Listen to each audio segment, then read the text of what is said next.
A day in my life as a full-time mom. So, kailangan na natin bumangon dahil gising na ang dalawang Janakis. Lagi sila naunang gumising sa akin, guys. Lagi naman. So, ayan, babangon na talaga kahit tinatamad pa yan, ha. Puno na pala ang diaper ng ating pukenda. Ito pala yung panganay ko, guys. At yung bunso na si Yara. Hi! So, ito yun, guys. Mga kalat. Araw-araw ko niyang kakalat yung kwarto namin.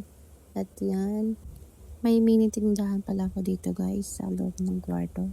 At ayan, binuksan ko na. Konti na lang yung laman dahil di pa napamili. At ito pala yung kapatid ko, guys. Masipag yan kahit lagi kami nag-aaway niya. Siya yung tumutulong dito sa akin, sa gawaing bahay. At kung sa ano-ano. Napakasipag yan kahit matigas yung ulo yan. At nag-start na ako dito maglinis, guys.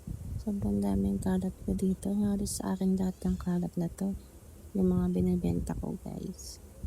Part 2 ng vlog ko. Papakita ko sa yung mga binibenta ko. At patapos na nga ako dyan.